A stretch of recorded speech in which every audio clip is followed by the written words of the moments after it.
प्राकृतिक वनस्पतियाँ। आज हम प्राकृतिक वनस्पति के बारे में पढ़ेंगे।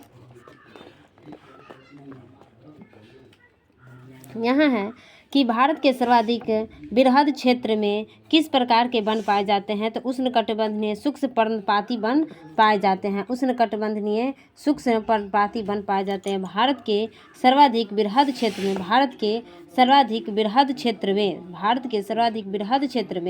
किस प्रकार के वन पाए जाते हैं, तो उष्णकटिबंधीय शुष्क पर्णपाती वन पाए जाते हैं। भारत के सर्वाधिक बृहद क्षेत्र में किस प्रकार के वन पाए जाते हैं, तो उष्णकटिबंधीय शुष्क पर्णपाती वन पाए जाते हैं। भारत के सर्वाधिक बृहद क्षेत्र में किस प्रकार के वन पाए जाते हैं, तो उष्णकटिबंधीय शुष्क पर्णपाती वन पाए जाते हैं। भारत के सर्वाधिक बृहद क्षेत्र में किस प्रकार के वन पाए जाते हैं, तो उष्णकटिबंधीय शुष्क पर्णपाती वन पाए जाते हैं।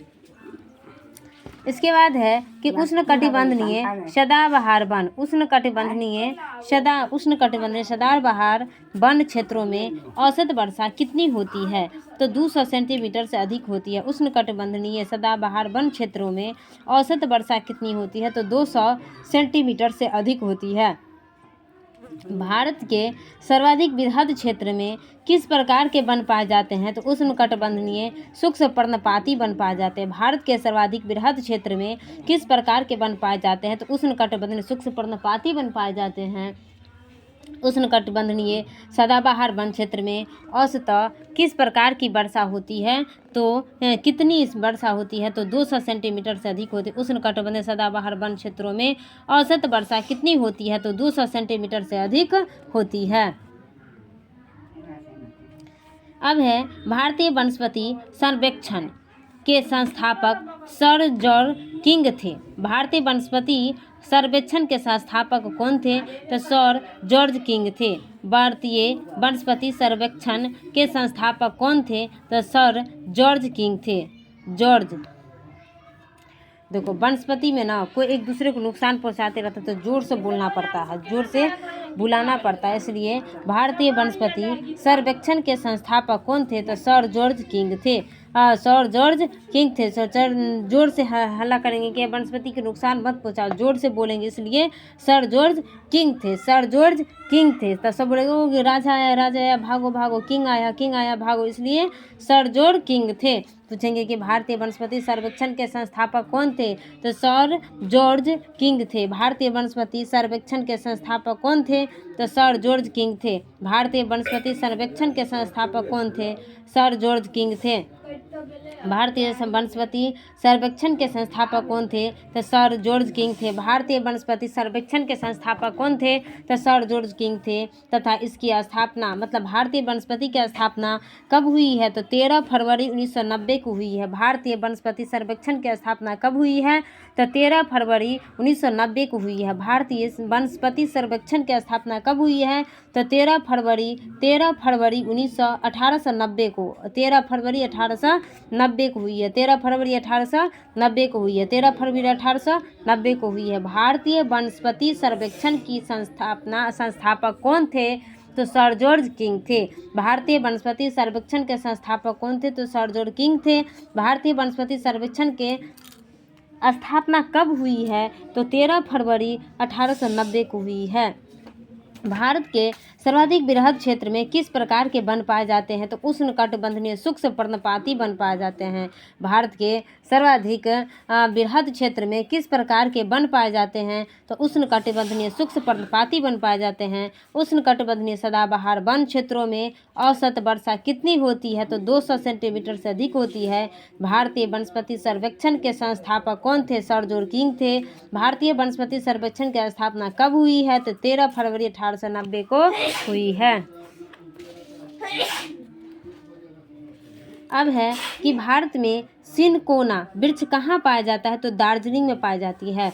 सिनकोना वृक्ष जो है कहाँ पाई जाती है, तो दार्जिलिंग में। भारत में सिनकोना वृक्ष जो है कहाँ पाई जाती है, तो कहाँ पाई जाती है, तो दार्जिलिंग में पाई जाती है। भारत में सिनकोना वृक्ष जो है वो कहाँ पाई जाती है, तो दार्जिलिंग में पाई जाती है। भारत में सिनकोना वृक्ष कहाँ पाया जाता है, तो दार्जिलिंग में। भारत में सिनकोना वृक्ष जो है कहाँ पाया जाता है, तो दार्जिलिंग में पाया जाता है। भारत में सिनकोना वृक्ष कहाँ पाया जाता है, तो दार्जिलिंग में। भारत में सिनकोना सिनकोना वृक्ष कहाँ पाया जाता है? तो दार्जिलिंग में पाया जाता है। भारत में सिनकोना वृक्ष जो है कहाँ पाया जाता है? तो दार्जिलिंग में।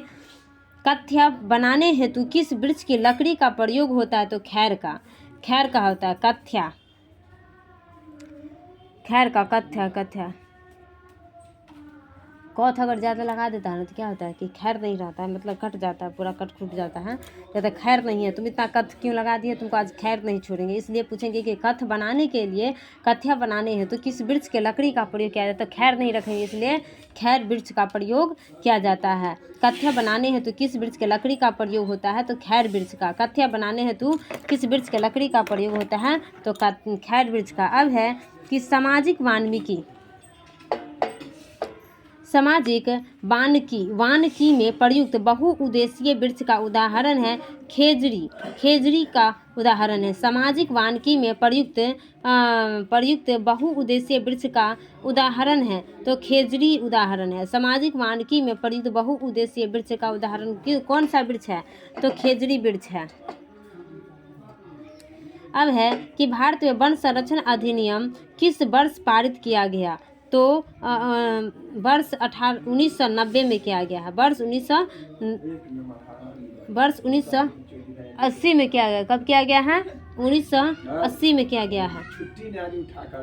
भारत में वन संरक्षण अधिनियम किस वर्ष पारित किया गया? तो वर्ष 1980 में किया गया। वर्ष 1980 में किया गया है। भारत में वन संरक्षण अधिनियम किस वर्ष पारित किया गया है? तो वर्ष 1980 में। भारत में वन संरक्षण अधिनियम किस वर्ष पारित किया गया है? तो वर्ष 1980 में किया गया। भारत में वन संरक्षण अधिनियम जो है कब पारित किया गया है? तो वर्ष 1980 में किया गया। भारत में वन संरक्षण अधिनियम किस वर्ष पारित किया गया है? तो 1980 में। भारत में वन संरक्षण अधिनियम जो है किस वर्ष पारित किया गया है? तो वर्ष 1980 में।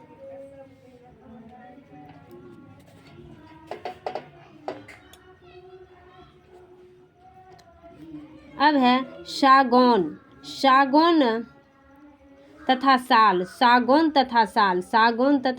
साल के वृक्ष किस प्रकार के वनों में पाए जाते हैं? तो उष्णकटिबंधीय आर्द्र पर्णपाती वनों में। देखो आर्द्र मतलब ठंडा होता है और साल कब लोग को ओढ़ता है? ठंडा के समय में, आर्द्र के समय में। इसलिए याद रखें कि उसमें हल्का हल्का जो है उसमें भी रहता है, हल्का हल्का आर्द्र रहता है। उस टाइम किसका यूज़ करता है? लोग साल का यूज़ करते लिए उष्णकटिबंधीय आर्द्र और पर्णपाती। जब इस टाइप का समय आता है बसंत पंचमी, तो उस टाइम में क्या होता है? पर्णपाती लगने लगता है ना, तो वही पर्णपाती वनों में। तो याद रखें कि सागौन या साल किस प्रकार के वृक्ष के अंतर्गत आते हैं? तो उष्णकटिबंधीय आर्द्र पर्णपाती वन के अंतर्गत आते हैं। पूछेंगे कि सागौन या सागौन तथा साल मतलब दो प्रकार के वृक्ष हैं। एक सागौन वृक्ष है, दूसरा साल वृक्ष है। ये दोनों प्रकार के जो वृक्ष हैं वो किस वृक्ष के अंतर्गत आते हैं? तो उष्णकटिबंधीय आर्द्र पर्णपाती वनों के अंतर्गत आते हैं। सागौन तथा साल के वृक्ष जो है किस प्रकार के वनों में पाए जाते हैं? तो उष्णकटिबंधीय आर्द्र पर्णपाती वनों में पाए जाते हैं। सागौन तथा साल के वृक्ष किस प्रकार के वन में आते हैं? तो उष्णकटिबंधीय आर्द्र पर्णपाती वनों में आते हैं।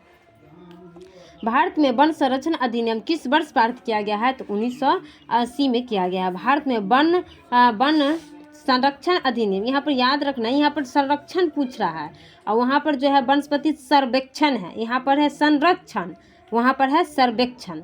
तो सर्वेक्षण और संरक्षण दोनों में अंतर है, तो इसलिए वहाँ पर सर्वेक्षण है, इसलिए हो गया 13 फरवरी 1890। वहाँ हो गया 1890 क्योंकि वहाँ सर्वेक्षण था, इसलिए हो गया 1890। यहाँ पर है संरक्षण, तो संरक्षण है 1980 है। कि भारत में वन संरक्षण अधिनियम किस वर्ष पारित किया गया? तो 1980 में। अब है कि पश्चिमी हिमालय की शीतोष्ण पेटी में देवदार वृक्षों का बाहुल्य है, मतलब बहुत अधिक मात्रा में पाया जाता है। पश्चिमी हिमालय में कहाँ पे पाया जाता है? देवदार पूछेंगे कि देवदार वृक्ष जो है सबसे अधिक कहाँ पे पाया जाता है? तो पश्चिमी हिमालय की शीतोष्ण पेटी में। पश्चिमी हिमालय के शीतोष्ण पेटी में कौन से पेटी में? तो शीतोष्ण पेटी में। कौन सी पेटी में? शीतोष्ण पेटी में। याद रखिएगी, अगर पेटी पूछे कि कौन सी पेटी, तो शीतोष्ण पेटी याद रखना है। कौन सी पेटी? तो शीतोष्ण पेटी। तो पश्चिमी हिमालय की शीतोष्ण पेटी में देवदार वृक्षों का बाहुल्य है। पश्चिमी हिमालय में, किस हिमालय में? तो पश्चिमी हिमालय में किस पेटी में, तो शीतोष्ण पेटी में। किस हिमालय में, तो पश्चिमी हिमालय में। किस पेटी में, तो शीतोष्ण पेटी में देवदार वृक्षों का बाहुल्य है, तो पश्चिमी हिमालय की शीतोष्ण पेटी में देवदार वृक्षों का बाहुल्य है। पश्चिमी हिमालय की शीतोष्ण पेटी में देवदार वृक्षों का बाहुल्य है। बांस की कौन सी प्रजातियां छत्तीसगढ़ में सर्वाधिक पाई जाती है, तो लाठी वाली बांस छत्तीसगढ़ में पाई जाए ना। बांस की कौन सी प्रजातियां छत्तीसगढ़ में, देखो लाठी से किसी को मारेंगे तो 36 बार मारेंगे, कितने बार मारेंगे, 36 बार। इसलिए पूछेंगे कि लाठी वाली बांस जो है वो प्रजातियां सबसे अधिक कहाँ पर पाई जाती है, तो छत्तीसगढ़ में पाई जाती है। तो बांस की कौन सी प्रजाति जो कि छत्तीसगढ़ में सर्वाधिक पाई जाती है, तो लाठी वाली बांस पाई जाती है। भारत में सर्वाधिक वृक्ष किस क्षेत्र में किस प्रकार के वन पाए जाते हैं। भारत में जो है सर्वाधिक वृक्ष में सर्वाधिक बृहद क्षेत्र में किस प्रकार के वन पाए जाते हैं, तो उष्णकटिबंधीय शुष्क पर्णपाती वन पाए जाते हैं। भारत के सर्वाधिक बृहद क्षेत्र में किस प्रकार के वन पाए जाते हैं, उष्णकटिबंधीय शुष्क पर्णपाती वन पाए जाते हैं। उष्णकटिबंधीय सदाबहार वन क्षेत्रों में औसत वर्षा कितनी होती है, तो 200 सेंटीमीटर से अधिक होती है। उष्णकटिबंधीय सदाबहार वन क्षेत्रों में औसत वर्षा कितनी होती है, तो 200 सेंटीमीटर से अधिक होती है। भारतीय वनस्पति सर्वेक्षण के संस्थापक कौन थे, तो सर जॉर्ज किंग थे। अब भारतीय वनस्पति सर्वेक्षण की स्थापना कब हुई है, तो 13 फरवरी 1890 को हुई है। 13 फरवरी 1890 को हुई है। अब भारत में सिनकोना वृक्ष कहाँ पाया जाता है, तो दार्जिलिंग में पाया जाता है। कथिया बनाने हेतु किस वृक्ष की लकड़ी का प्रयोग होता है, तो खैर वृक्ष का। कथिया बनाने हेतु किस वृक्ष का लकड़ी का प्रयोग होता है, खैर वृक्ष का। सामाजिक वानिकी में प्रयुक्त बहुउद्देशीय वृक्ष का उदाहरण है, तो खेजड़ी का वृक्ष उदाहरण है। सामाजिक खेजड़ी सामाजिक वानिकी में प्रयुक्त बहुउद्देशीय वृक्ष का उदाहरण है। बहुत लोग चाहता है कि हम खेर ही खेत, तो बहुत लोग चाहता है, इसलिए बहुउद्देशीय खेजड़ी तो मतलब खेर ही, तो खेजड़ी याद रखे, खेजड़ी होता है भारत में।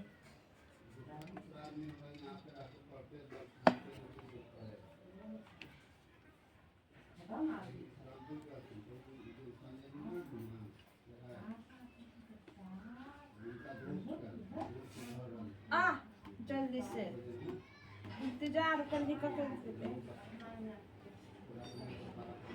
ये सब का दोस्त आ गया सोने के लिए। अब है कि भारत में वन संरक्षण अधिनियम किस वर्ष पारित किया गया है, तो वर्ष 1980 में किया गया। भारत में वन संरक्षण अधिनियम किस वर्ष पारित किया गया है, तो वर्ष 1980 में किया गया है। सागौन या साल के वृक्ष किस प्रकार के वनों में पाए जाते हैं, तो उष्णकटिबंधीय आर्द्र पर्णपाती वन में पाए जाते हैं। पश्चिमी हिमालय की शीतोष्ण पेटी में देवदार वृक्षों के बाहुल्य है। पश्चिमी हिमालय की शीतोष्ण पेटी में किस वृक्ष की बाहुल्य है, तो देवदार वृक्ष के बाहुल्य है। बांस की कौन सी प्रजातियां छत्तीसगढ़ में सर्वाधिक पाई जाती है, तो लाठी वाली बांस पाई जाती है।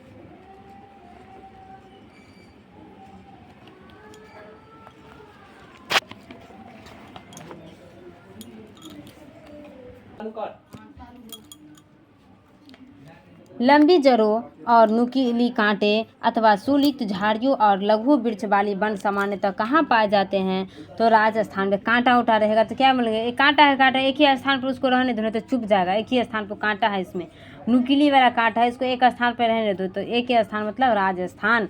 तो लंबी जड़ों, नुकीली कांटे अथवा सुलित झाड़ियों और लघु वृक्ष वाली वन सामान्यतः कहाँ पाए जाते हैं, तो राजस्थान में पाए जाते हैं। लंबी जड़ों, नुकीली कांटे अथवा सुलित झाड़ियाँ और लघु वृक्ष वाले वन सामान्यतः कहाँ पाए जाते हैं, तो राजस्थान में पाए जाते हैं। संयुक्त राष्ट्र खाद्य एवं कृषि संगठन की नवीन रिपोर्ट के अनुसार वार्षिक स्तर पर वन क्षेत्रों में सबसे ज़्यादा वृद्धि में भारत को विश्व में कौन सा स्थान प्राप्त हुआ है, तो 8वां स्थान प्राप्त हुआ है। संयुक्त राष्ट्र खाद्य एवं कृषि संगठन की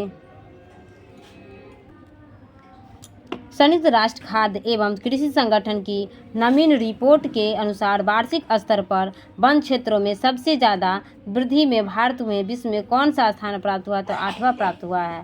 भोजपत्र, जिसे भुर्ज वृक्ष भी कहा जाता है, भोजपत्र को क्या कहा जाता है, भुर्ज वृक्ष भी कहा जाता है। भोजपत्र या भुर्ज वृक्ष कहाँ पाया जाता है, तो हिमालय में पाया जाता है। भोजपत्र या भुर्ज वृक्ष कहाँ पाया जाता है, तो हिमालय में। पलाश पलाश के वृक्ष को जंगल की आग भी कहा जाता है। पूछेंगे कि जंगल की आग किसे कहा जाता है, कौन सी वृक्ष को कहा जाता है, तो पलाश को कहा जाता है। जंगल का आग कौन से वृक्ष को कहा जाता है, तो पलाश को कहा जाता है। जंगल की आग किस वृक्ष को कहा जाता है, तो पलाश को। पलाश को। जो आग जो लगता है तो जल के क्या होता है, पलाश हो जाता है ना। आग जो लगता है तो जल के क्या होता है, पलाश हो जाता है। इसलिए वृक्ष जंगल की आग किसे कहा जाता है, फ्लेम ऑफ द फॉरेस्ट किसे कहा जाता है, फ्लेम ऑफ द फॉरेस्ट किसे कहा जाता है, तो पलाश को कहा जाता है। जंगल की आग किसे कहा जाता है, तो पलाश को कहा जाता है। जंगल की आग किसे कहा जाता है, तो पलाश को कहा जाता है। जंगल की आग किसे कहा जाता है, तो पलाश को कहा जाता है। फ्लेम ऑफ द फॉरेस्ट किसे कहा जाता है, फ्लेम ऑफ द फॉरेस्ट पलाश को कहा जाता है। जंगल की आग किसे कहा जाता है, तो पलाश को कहा जाता है। भारत के किस राज्य में सागौन के वृक्ष पाए जाते हैं, तो सागौन कहे या साल कहे, तो किस वन में पाए जाते हैं, तो उष्णकटिबंधीय आर्द्र पर्णपाती वन में पाए जाते हैं। लेकिन यहाँ पर पूछ रहे हैं कि किस राज्य में पाए जाते हैं, तो सागौन वृक्ष जो हैं और किस राज्य में पाए जाते हैं, तो मध्य प्रदेश में पाए जाते हैं। सागौन के वृक्ष यहाँ राज्य पूछ रहा है, किस राज्य में पाए जाते हैं सागौन के वृक्ष, तो मध्य प्रदेश में पाए जाते हैं। सागौन के वृक्ष जो हैं सागौन के जो वृक्ष हैं वह किस राज्य में पाए जाते हैं, तो मध्य प्रदेश में पाए जाते हैं। अब है समुद्र तल से सर्वाधिक ऊंचाई पर पाए जाने वाला वृक्ष कौन सा है, तो देवदार है। समुद्र तल से सर्वाधिक ऊंचाई पर, समुद्र तल से बात कर रहा है, समुद्र की जो तल होगा वहाँ से सर्वाधिक ऊंचाई पर पाए जाने वाला वृक्ष कौन सा है, तो देवदार है। कौन सा वृक्ष है, तो देवदार है। समुद्र तल से सर्वाधिक ऊंचाई पर पाए जाने वाला वृक्ष कौन सा है, तो देवदार है। चिपको आंदोलन के प्रणेता कौन थे, तो सुंदरलाल बहुगुणा थे। चिपको आंदोलन के प्रणेता कौन थे, तो सुंदरलाल बहुगुणा थे। भारतीय वन सर्वेक्षण की स्थापना कब हुई है,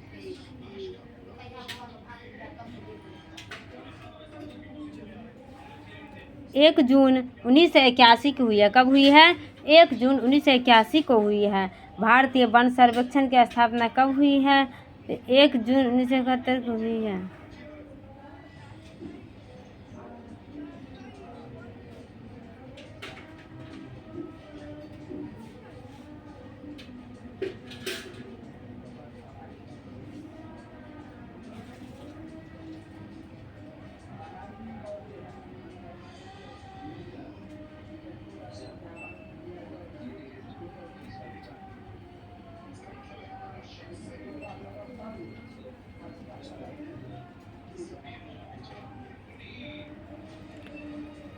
चिपकोल समुद्र तल से सर्वाधिक ऊंचाई पर पाए जाने वाला वृक्ष कौन सा है, तो देवदार है। चिपको आंदोलन के प्रणेता कौन थे, तो सुंदरलाल बहुगुणा थे। चिपको आंदोलन के चिपकल रहेगा सुंदर आदमी में ना, तो चिपको आंदोलन के प्रणेता कौन थे, सुंदरलाल बहुगुणा थे।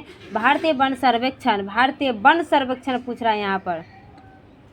भारतीय वन सर्वेक्षण की स्थापना कब हुई है, तो 1 जून 1981 को हुई है। भारतीय वन सर्वेक्षण की स्थापना कब हुई है, तो 1 जून 1981 को हुई है। भारतीय वन सर्वेक्षण की स्थापना कब हुई है, तो 1 जून 1981 को। भारतीय वन सर्वेक्षण की स्थापना कब हुई है, तो 1 जून 1981 को हुई है। भारतीय वन सर्वेक्षण की स्थापना जो है कब हुई है, तो 1 जून 1981 को हुई है। भारतीय वन सर्वेक्षण की स्थापना का 1 जून 1981 को हुई है। भारत में मैंग्रोव वनस्पति कितने क्षेत्रफल में विस्तृत है, तो 4991.68 वर्ग किलोमीटर में विस्तृत है। भारत में मैंग्रोव वनस्पति कितने क्षेत्रफल में विस्तृत है, तो 4991.68 वर्ग किलोमीटर है। अब है भारतीय वन प्रबंध संस्थान की स्थापना कब हुई है, तो 1982 में भोपाल में की गई थी। भारतीय वन प्रबंधन संस्थान की स्थापना कब की गई थी, तो 1982 में भोपाल में की गई थी। भारतीय वन प्रबंधन की स्थापना कब की गई थी, तो 1982 में भोपाल में की गई थी। भारतीय वन प्रबंध संस्थान की स्थापना कब की गई थी, वर्ष 1982 में भोपाल में की गई थी। भारतीय वन प्रबंध संस्थान की स्थापना वर्ष 1982 में भोपाल में की गई थी। भारतीय वन प्रबंध संस्थान की स्थापना 1982 में भोपाल में की गई थी।